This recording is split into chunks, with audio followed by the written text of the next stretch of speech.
nyoyo jodopo, karena sebenarnya manusia itu mempunyai tujuan atau nyejo itu artinya menuju.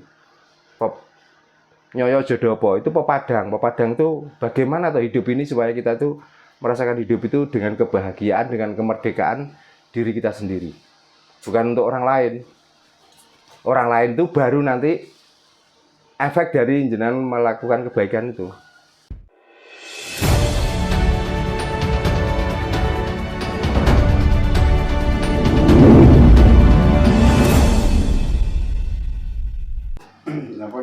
Karena cara kan itu menciptakan Empu Bayun apa? Sinten? Empu Bayun apa Adisoko. Tentang sejarah ya. Tentang sejarah Hanacaraka ya. Itu ditandai bahwa ini pertama kali yang membuat ini. Niku sebenarnya mboten beda kali sejarah wayang. Ya, bahwa wayang niku sebelum ada wali, wayang niku sudah ada. Tapi karena wayang itu dipopulerkan oleh Sunan Kalijaga, maka tiang-tiang itu percaya bahwa adanya wayang itu karena Sunan Kalijaga. Berarti niku. Karena Hanacaraka itu aksara terjadinya bumi ini. Jadi siapa yang membuat? Sebenarnya nggak ada yang membuat. Tapi yang merangkum saged ditandai sinten wae Empu Bayun, ada Adisoko. Niku sebenarnya hanya mempopulerkan. Namun ngoten, karena aksara ini sudah ada, nggak ada yang bisa menerjemahkan, maka orang-orang itulah penerjemah dari Hanacaraka.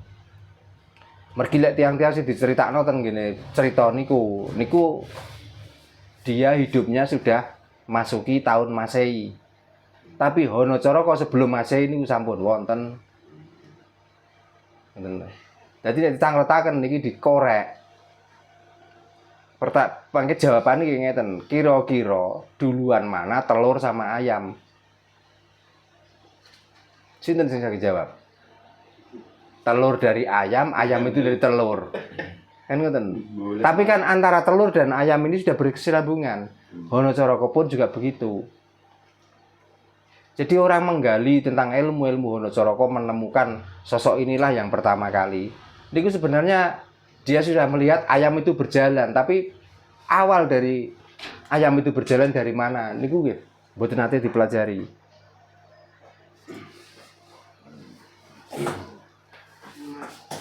Jadi tiang-tiang sing tertulis dan sejarah niku sebenarnya hanya orang-orang yang mempopulerkan Hanacaraka.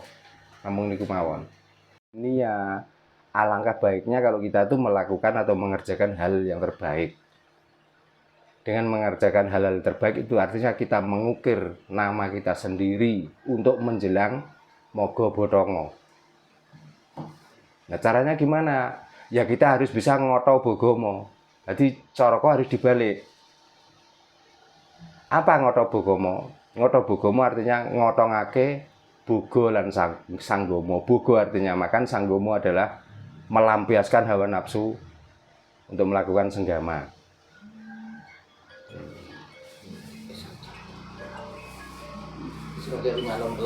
Oh iya. Loh, bukan begitu maksudnya. Bukan, beda. Senggama itu bukan berarti kita nggak boleh. Tapi kita harus tahu batas-batas kita. Artinya gimana? Kita jangan meremehkan kodrat wanita. Kita harus menjunjung tinggi. Kita mau nikah lagi, mau poligami dan lain sebagainya. Kalau kita bertanggung jawab tentang kesejahteraan wanita itu nggak apa-apa, nggak ada masalah. Tapi hanya kalau untuk coba-coba karena itu sudah menjadi dogma agama yang pada umumnya sunnah Nabi, sunnah Rasul. Nah ini yang bahaya. Akhirnya banyak anak yang mencari bapak, banyak wanita yang terlantar karena dogma-dogma seperti itu. Maka Jawa itu mengajari begitu. Ngoto bogomo artinya kita itu mengerjakan sesuatu sudah diukur dengan kemampuannya. Jangan hanya sekedar mengikuti hawa nafsu. Ini kayak so telu itu cukup menurut apa maksudnya? Betul. Tapi kalau bisa 3, 4, 5, 6 semuanya sama dan bisa, ya itu tadi, bisa mensejahterakan semua, ya nggak ada masalah. Tapi bukan karena kita mengikuti perilaku seseorang masa lalu, bukan. Terus nanti katanya, wah saya mengikuti sunnah Rasul. Sunnah itu apa toh? Sunnah itu nek gak salah nek dilakoni oleh pahala ngono Ya, nek ditinggalkan tidak berdosa. Tidak dosa. Itu juga pemahaman yang salah. Sunnah itu bagi saya kebiasaan seseorang melakukan itu namanya sunnah. Jadi kita nggak boleh mengikuti kebiasaan orang lain kalau kita nggak mampu. Itu baru namanya sunnah. Kalau diartikan dilakukan tidak dosa, dilakukan tidak berdosa, ditinggalkan mendapatkan pahala. Makanya ternyata sekarang banyak orang yang nekat melakukan sunnah itu tanpa memakai rasa. Kalau ketika tujuh maneh, kuno masih itu, aku sejahtera. Nah, itulah baru bisa melakukan ngoto bogomo. Nyoyo jodopo, karena sebenarnya manusia itu mempunyai tujuan atau nyejo itu artinya menuju. Nyoyo jodopo itu pepadang itu bagaimana tuh hidup ini supaya kita tuh merasakan hidup itu dengan kebahagiaan, dengan kemerdekaan diri kita sendiri, bukan untuk orang lain. Orang lain itu baru nanti efek dari jenengan melakukan kebaikan itu. Jadi muliakanlah jasadmu dan muliakanlah rohmu sebelum kamu memuliakan orang lain, sebelum kamu mensejahterakan orang lain. Artinya gimana? Kita tidak boleh mengajari orang melakukan kebaikan dikala jenengan sendiri tidak bisa melakukan. Kita nggak boleh mensiar-siarkan, apalagi menceritakan, tapi jenengan tidak mengikuti cerita atau apa yang jenengan omongkan itu, jenengan lakukan sendiri. Itu namanya nyejo. Abot, Mbah. Ya bukan abot. Nah orang-orang yang bercerita itu sebenarnya ngomong kemelinti. Iya, Pak. Tapi tak ngikut lagi. Nah, gampang. Dia sendiri nggak bisa, tapi dia berusaha untuk merayu orang supaya seolah-olah saya nih loh orang baik. Gitu loh. Makanya diri kita sendirilah melakukan terdahulu, baru orang lain itu diajak kalau mau. Sebenarnya nggak usah mengajak kok. Kita tuh melakukan kebaikan, orang lain melihat. Orang itu penasaran. Gimana tuh orang ini kok melakukan hal seperti itu? Nah, dari situlah barulah kita itu menyampaikan atau mengajak.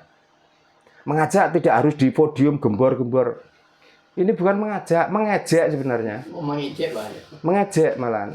Karena dia sendiri tidak bisa melakukan. Tapi kenapa orang lain harus melakukan seperti itu, harus dipaksa? Lawasotodo. Lawasotodo itu artinya pintu. Pintu keinginan. Karena lawasotodo ada pelawangan sedio. Apa pelawangan sedio? Karena kita itu sudah percaya bahwa sebenarnya neraka dan surga itu wujud adanya. Apakah kita itu mau menuju ke neraka, apakah kita mau menuju ke surga? Itu tinggal kita pribadi. Jadi nggak ada orang lain bisa menuntun atau bisa menyeret memasukkan surga. Bohong. Jangan percaya. Apalagi kata-kata syafaat. Gombale mukiyo. Belum tentu dirinya sendiri belum bisa menyafaati dirinya kok. Malah mau menyafaati orang sedunia. Iki nek gak wong ngipi atau wong lindur gak mungkin. Syafaat itu apa, Pak? Syafaat. Syafaat itu penolong. Gitu. Jadi kita akan dapat pertolongan. Iya, kalau kita itu di dunia ada urusan terus kita minta bantuan polisi itu pun bayar kok.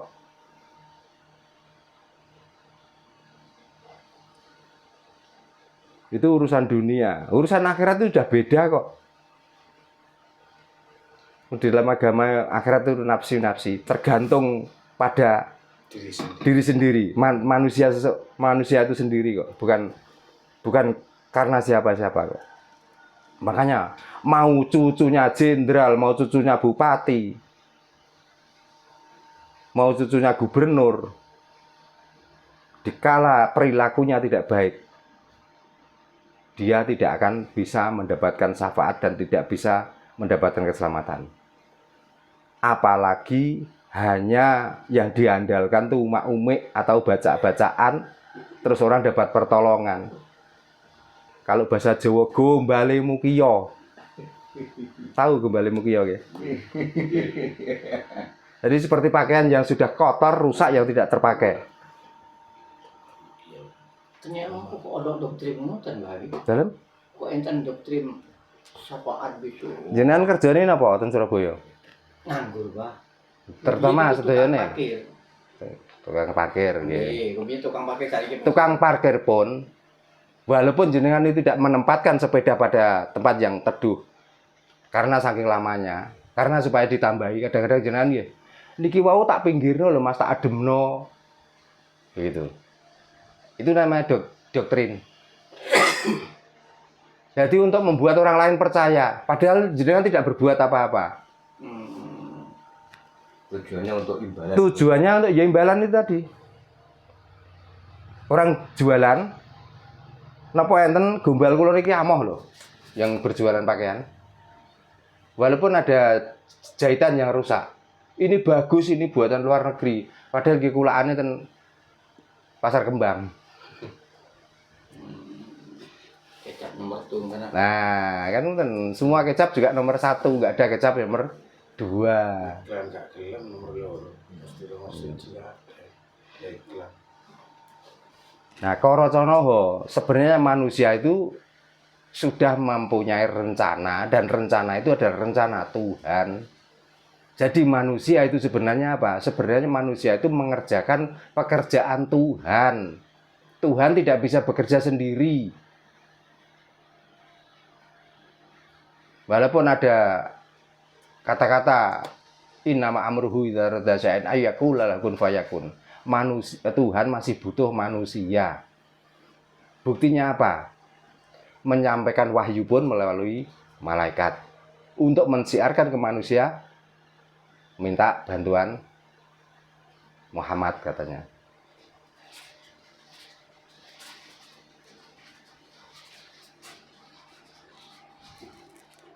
Jadi manusia hidup adalah pekerjaan Tuhan yang kita kerjakan.